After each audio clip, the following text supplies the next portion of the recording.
Hello my dear student, कैसे हैं?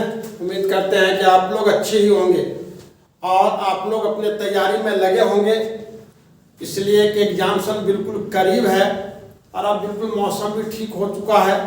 आप लोग मन लगा करके अपनी तैयारी करें।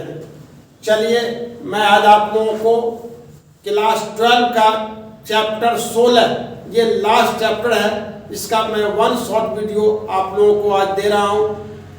इसका ये जो पूरे चैप्टर जो है ये बहुत ही इम्पोर्टेंट चैप्टर है, क्योंकि इन्वायरमेंटल इशू, पर्यावरणीय मुद्दा, और ये वर्तमान समय में ये टॉपिक और भी ज़्यादा महत्वपूर्ण हो चुका है।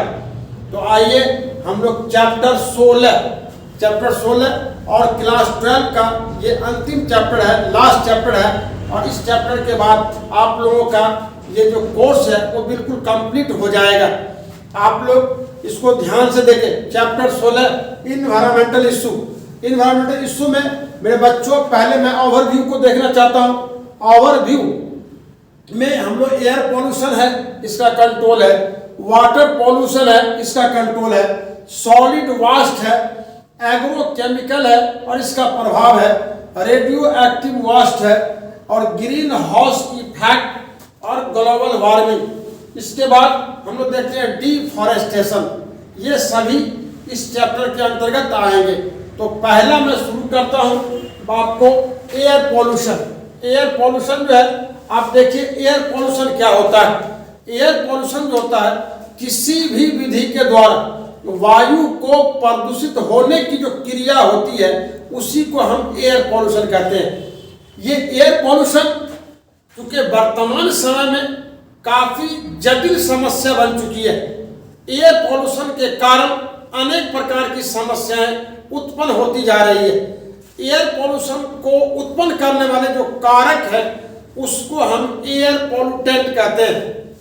और एयर पोल्यूटेंट कई होते हैं, एयर पोल्यूटेंट कई हैं। जैसे हम लोग देखते हैं एयर पोल्यूटेंट के अंतर्गत रसोई घरों से निकला हुआ धुआं, मोटर वाहनों से निकला हुआ धुआं, कल कारखाने की चिमनियों से निकला हुआ धुआं। इसके बाद हम लोग देख रहे हैं कि जो वाष्प सबस्टांस होता है उसको जलाने पर जो निकलता है धुआं। इन तमाम धुआं के कारण वायु प्रदूषित होती जा रही है। और मेरे बच्चों, हम सभी जानते हैं, पहले से भी जानते हैं कि जो धुआं होता है, ये जो एग्जॉस्ट के जलने से हो या फिर मोटरसाइकिल से धुआं निकलता हो या कहीं भी किसी फैक्ट्री से निकलता हो, रसोई घर से निकलता हो, तो इस धुआं में कई प्रकार के हानिकारक रसायन मिले होते हैं। और ये रसायन वायु में पहुंच करके वायु को प्रदूषित कर देते हैं। क्लियर है? बिल्कुल साफ साफ। अब देखिए, जब वायु प्रदूषित हो जाती है तो वायु प्रदूषण के कारण मुख्य रूप से श्वसन संबंधी रोग उत्पन्न हो जाता है, सांस लेने में कठिनाई हो जाती है। तो ये जो वायु प्रदूषण है, उस वायु प्रदूषण के कारण आपको श्वसन संबंधी रोग उत्पन्न हो जाता है। और वायु प्रदूषण को नियंत्रित करने के लिए, कंट्रोल करने के लिए हम लोगों को कई उपाय करना चाहिए, जिसके कारण वायु प्रदूषण उत्पन्न होता है उसको ही नियंत्रित करने पर वायु प्रदूषण का नियंत्रण हो जाएगा। इसके लिए सबसे पहले मोटर वाहनों में सीएनजी का उपयोग किया जाना चाहिए। नंबर 2, अच्छे कार्बोरेटर का उपयोग किया जाना चाहिए। नंबर 3, कल कारखाने के चिमनियों में फिल्टर का उपयोग किया जाना चाहिए। नंबर 4, रसोई घरों में गैस का उपयोग किया जो है नेचुरल गैस जो होता है, हम लोग को जो एलपीजी गैस का उपयोग करना चाहिए। रसोई घरों में धूमनहीन चूल्हा का उपयोग करना चाहिए। इन क्रियाकलापों से हम वायु प्रदूषण को नियंत्रित करने में मदद कर सकते हैं या उसको नियंत्रित किया जा सकता है। अब देखिए व्हाट सीएनजी जो CNG natural compress natural gas, compress natural gas, ये सीएनजी का फुल फॉर्म होता है, कंप्रेस नेचुरल गैस। दिल्ली में जब वायु प्रदूषण काफी बढ़ गया था तो वहां के सरकार के द्वारा ये अध्यादेश जारी किया गया कि दिल्ली प्राधिकार क्षेत्र में चलने वाले सभी मोटर वाहनों में सिर्फ सीएनजी का उपयोग किया जाना चाहिए। और जब इस विधि को लागू किया गया, इस नियम को लागू किया गया और मोटर वाहनों में 100% सीएनजी का उपयोग किया जाने लगा तो दिल्ली में वायु प्रदूषण में काफी हद तक कमी आ गई। तो दिल्ली में वायु प्रदूषण को नियंत्रित करने के लिए सीएनजी का उपयोग किया गया था। अब देखिए हम लोग को वाटर पोल्यूशन, जल प्रदूषण क्या होता है? तो किसी भी विधि के द्वारा जल को दूषित होने की क्रिया, किसी भी विधि के द्वारा जल को दूषित होने की जो क्रिया होती है, हम उस क्रिया को जल प्रदूषण कहते हैं। और जल प्रदूषण के कई स्रोत हैं, कई माध्यम हैं जिनके द्वारा जल प्रदूषित होता जा रहा है। जल प्रदूषण के मुख्य कारण नालियों से निकले हुए गंदे पानी, कल कारखाने से निकले हुए नाले से गंदे पानी, अवशिष्ट पदार्थ का दहन, अवशिष्ट पदार्थों का बहाना जलाशय में, मृत प्राणियों को जलाशय में बहाया जाना, मल मूत्र को जलाशय में त्यागना, इन तमाम कारणों से जल प्रदूषित होते जा रहे हैं। इनके कारण, इन अवशिष्ट पदार्थों के कारण जल प्रदूषित होते जा रहे हैं। जल प्रदूषण के कारण जीवन पर भी अनेक प्रभाव पड़ते हैं। जैसे जल प्रदूषण के कारण, जल प्रदूषण के सेवन से मानव में विभिन्न प्रकार के बीमारी उत्पन्न हो जाते हैं। नंबर 2, जो प्रदूषित जल है उसमें नहाने पर वाटर बॉर्न डिजीज उत्पन्न हो जाते हैं। नंबर 3, जलाशय में जो जीव निवास करते हैं, जलाशय में जो जीव जीवन यापन करते हैं, वो जलाशय के जीव भी प्रभावित हो जाते हैं। तो ये जल प्रदूषण के प्रभाव है। अब जल प्रदूषण को नियंत्रित करने के लिए हम लोगों को कुछ उपाय करना चाहिए। जल प्रदूषण को नियंत्रित करने के लिए हम लोगों को कुछ उपाय करना चाहिए। तो जल प्रदूषण एक गंभीर समस्या बनती जा रही है। तो जल प्रदूषण को नियंत्रित करने के लिए सबसे पहले नाले के गंदे जल को जलाशय में गिराने से रोकना चाहिए या उसका उपचार किया जाना चाहिए। क्लियर है? उसको या तो जलाशय में गिराने से रोका जाए या उसका जो उपचार किया जाए। नंबर 2 में है कि मृत प्राणियों को जलाशय में बहाने से रोकना चाहिए। कोई भी मरा हुआ जानवर को, सड़ा हुआ जानवर को जलाशय में गिरा दिया जाता है, इससे भी बचना चाहिए। मल मूत्र को जलाशय में त्यागने से रोकना चाहिए। अवशिष्ट पदार्थों का जो है उसको जलाशय में गिराने से रोकना चाहिए। रासायनिक परीक्षण जो जलाशय में की जाती है उसको भी रोकना चाहिए। यदि इन सारे क्रियाकलाप पर नियंत्रण किया जाए तो जल प्रदूषण को नियंत्रित किया जा सकता है। तो आइए मेरे बच्चों, अब हम लोग देखते हैं सॉलिड वास्ट। ये जो सॉलिड वास्ट है, सॉलिड वास्ट, इसको हम लोग म्युनिसिपल वास्ट भी कहते हैं। सॉलिड वास्ट को हम म्युनिसिपल वास्ट भी कहते हैं, म्युनिसिपल वास्ट भी कहते हैं। सॉलिड वास्ट को म्युनिसिपल वास्ट भी कहते हैं। तो आइए नगर पालिका क्षेत्र में जो ठोस अवशिष्ट पदार्थ होते हैं हम उसी को सॉलिड वास्ट कहते हैं और इसी को हम लोग नगर पालिका वास्ट भी कहते हैं। ये भी हमारे स्वास्थ्य के लिए, वायु के लिए, मृदा के लिए, सभी के लिए हानिकारक होता है सॉलिड वास्ट। तो नगर पालिका क्षेत्र में पाए जाने वाले स्कूल में, कॉलेज में, इसके बाद रसोई घरों में, नालियों, रसोई घरों में, दुकान में, चिकित्सालय में, इस जो जहाँ कहीं भी अवशिष्ट पदार्थ जो ठोस रूप में होते हैं तो उस नगर पालिका क्षेत्र के अवशिष्ट पदार्थ को हम सॉलिड वास्ट कहते हैं। क्लियर? इसी में देखिए एक और जानना, ई वास्ट।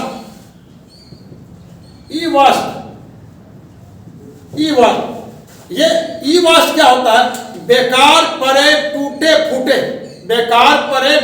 फूटे पुराने जो इलेक्ट्रॉनिक सामान होते हैं, इस सारे सामान को हम लोग बोलते हैं ई वास्ट या इलेक्ट्रॉनिक वास्ट कहते हैं और ये भी वायु को प्रदूषित करने में सहायक होते हैं।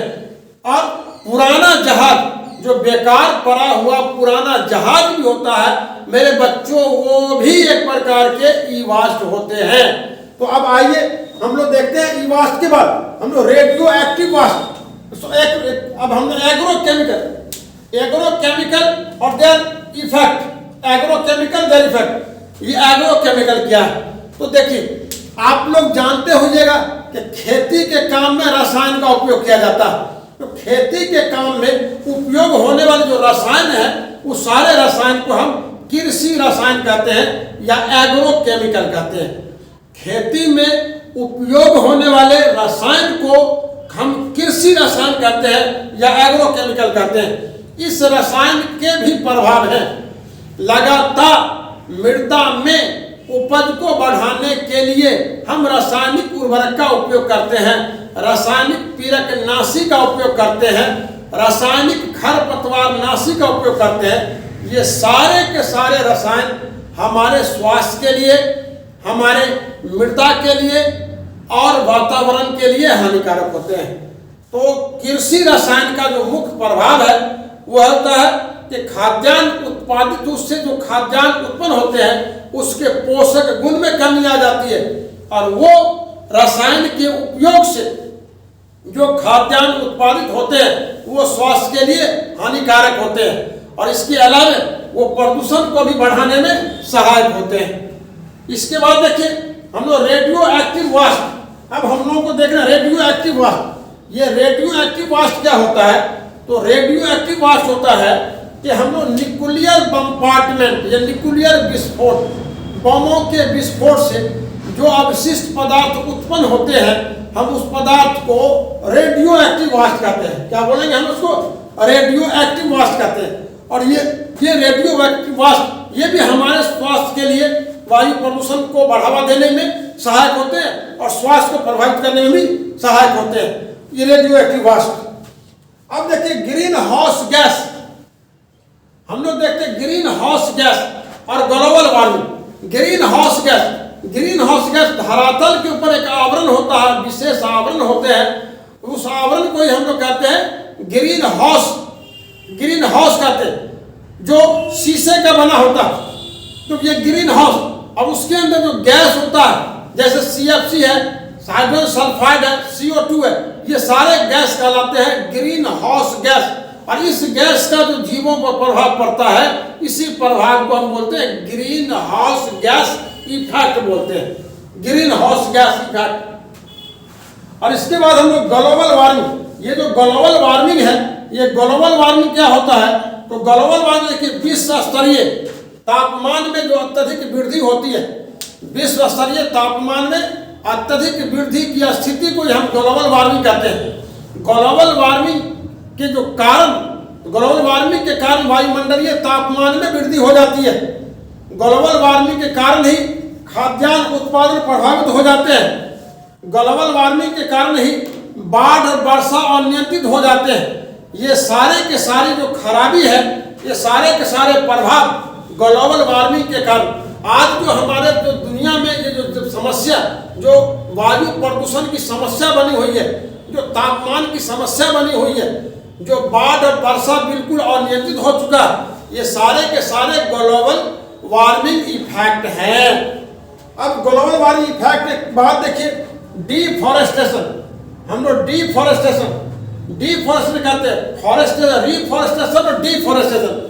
डिफॉरेस्टेशन मतलब होता है वन विनाश, जंगलों को काट करके नष्ट करना। जंगलों को काट करके नष्ट करना ये वन विनाश कहलाता है। और वन विनाश वर्तमान समय में औद्योगिक विकास के लिए, कृषि कार्य के लिए या अन्य कार्यों के लिए जंगलों को काट कर उसको खेती योग्य भूमि बनाया जा रहा है, या वहाँ कल कारखाने लगाए जा रहे हैं, या वहाँ सड़कें बनाई जा रही है। तो इन सारे कारणों के लिए जो वनों की कटाई की जाती है, उस वनों के कटाई को हम वन विनाश कहते हैं। और वन विनाश के कारण एक तरफ तो हमारा देश जो है विकसित हो रहा है, लेकिन दूसरी तरफ वन विनाश के कारण कई प्रकार की समस्याएं भी उत्पन्न होती जा रही है, जो मानव जीवन पर कुप्रभाव पड़ रहा है, जिसके कारण मानव जीवन क्या हो रहा है, प्रभावित होते जा रहे हैं। तो वनों को किसी भी विधि के द्वारा से नष्ट होने की जो क्रिया होगी, हम उसी को वन विनाश कहते हैं, वन विनाश। अब इसमें देखिए कुछ हम लोगों को छोटा छोटा भी टॉपिक है इस चैप्टर में। उस टॉपिक में क्या है कि वन विनाश में छोटा टॉपिक है, उस टॉपिक में है कि वनों का जो संरक्षण होता, वनों के संरक्षण के लिए भी है ना, उसमें विशेष करके जो महिलाओं की जो भूमिका हुई है वो भी काफ़ी महत्वपूर्ण रही है। वनों के संरक्षण में बताया गया कि जब राजस्थान के जोधपुर में राजा के आदेश से वन की कटाई की जा रही थी, तो वहाँ के अमृता देवी नामक जो महिला थी वो वनों के संरक्षण के लिए अपनी प्राण दे दी। उनकी बेटियों ने भी प्राण गंवा दी। बिश्नोई समाज की और सैकड़ों महिलाओं ने भी अपनी जान दे दी। तो इस तरह से कहा जाता है कि वनों के संरक्षण में महिलाओं की भूमिका जो है वो महत्वपूर्ण रही है। इसी में देखिए एक और भी है, चिपको आंदोलन। चिपको आंदोलन जो है वो चिपको आंदोलन, चिपको आंदोलन, चिपको आंदोलन ये सुंदरलाल बहुगुणा उत्तराखंड के गढ़वाल जिला में, उत्तराखंड के गढ़वाल जिला में सुंदरलाल बहुगुणा के द्वारा वनों के संरक्षण के लिए एक योजना चलाई गई, एक अभियान, एक आंदोलन चलाया गया, जिस आंदोलन का नाम रखा गया चिपको आंदोलन। इस आंदोलन में बहुत सारी महिलाएं, पुरुष इसके सदस्य, जब पेड़ की कटाई होने लगती थी, जब लोग पेड़ को काटने के लिए आते थे, तो ये सदस्यगण पेड़ से चिपक जाते थे और कहते थे कि पेड़ को मत काटो, पेड़ को मत काटो। यानी ये चिपक करके, पेड़ से चिपक करके पेड़ को सुरक्षा प्रदान करते थे, इसीलिए इसका नाम रख दिया गया चिपको आंदोलन। बात समझ में आ गई। अब देखिए इसी चैप्टर में एक है, आपको टॉपिक है अलगल बुलूम। शॉर्ट में पूछता है algal bloom, algal bloom, algal bloom, algal bloom. Short में पूछता है अलगल बुलूम। अलगल बुलूम क्या है? किसी जलाशय में शैवाल की अत्यधिक उपस्थिति, अधिक मात्रा में उपस्थिति होती है शैवाल की, तो उस स्थिति को हम लोग बोलते हैं अलगल बुलूम। किसी जलाशय में शैवाल की अत्यधिक मात्रा में उपस्थिति को अलगल बुलूम कहा जाता है। एक है उसमें यूट्रोफिकेशन, यूट्रोफिकेशन, यूट्रोफिकेशन, यूट्रोफिकेशन होता है किसी जलाशय, जो प्रदूषित जलाशय है, उस प्रदूषित जलाशय में पोषक तत्व की मात्रा में अत्यधिक वृद्धि होती है। इस स्थिति को, पोषक तत्व की मात्रा में वृद्धि की स्थिति को यूट्रोफिकेशन कहते हैं। और इसी के कारण जलीय पौधे में वृद्धि होती है। इसी कारण क्या होगा? जलीय पौधे में वृद्धि होती है। अब देखिए एक है इसके अंदर बीओडी, बायोकेमिकल ऑक्सीजन डिमांड। किसी जलाशय में मौजूद, किसी जलाशय में मौजूद जीवों में ऑक्सीजन की जो मांग होती है, जो डिमांड होती है, हम उसी डिमांड को बीओडी कहते हैं। किसी जलाशय में निवास करने वाले जीवों में ऑक्सीजन की मांग को, डिमांड को हम बीओडी कहते हैं। और याद रहे, जिस जलाशय का बीओडी जितना अधिक होगा, वह जलाशय उतना प्रदूषित होगा। समझ में आ गया बात? जिस जलाशय का बीओडी जितना ज्यादा होगा, वो जलाशय उतना प्रदूषित होगा मेरे बच्चे, ठीक है। और जिसका कम होगा, वो जलाशय कम प्रदूषित होगा। एक है इसमें बायोमैग्निफिकेशन,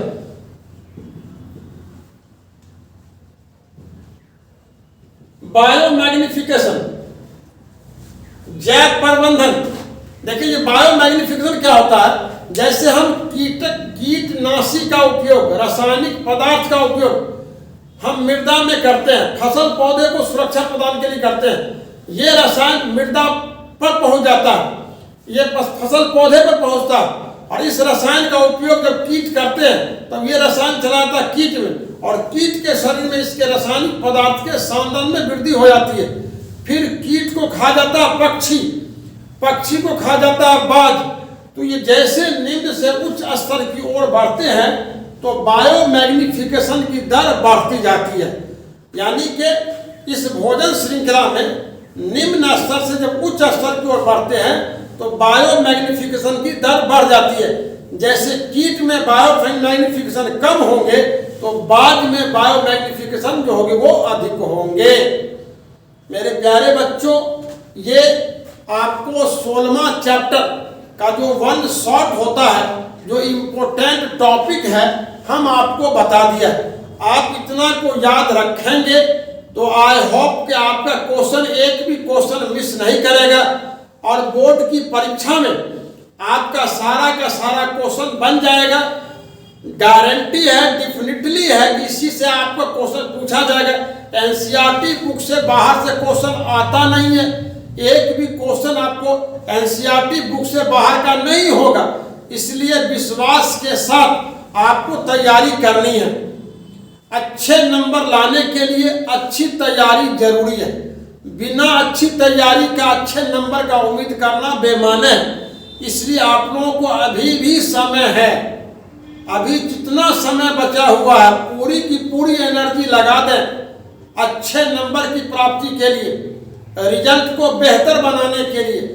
आप रिजल्ट आपका बेहतर होना आपके हाथ में है। अगर आप अच्छी तैयारी करेंगे तो रिजल्ट बेहतर होगा, और नहीं चादर तान करके सो जाएंगे कि ठंड का मौसम है, चादर ही तान लेते हैं तो दिक्कत हो जाएगी। इसलिए मेरे प्यारे बच्चों, अच्छी तैयारी अच्छे सफलता का घोतक होता है। इसलिए आप लोग अच्छी तैयारी में लग जाएं। और जितने बच्चे मेरे YouTube चैनल को देख रहे हैं तो अब आप जान लीजिए कि 1 से लेकर के एनसीईआरटी के 16 चैप्टर का वन शॉट वीडियो हम डाल चुके हैं।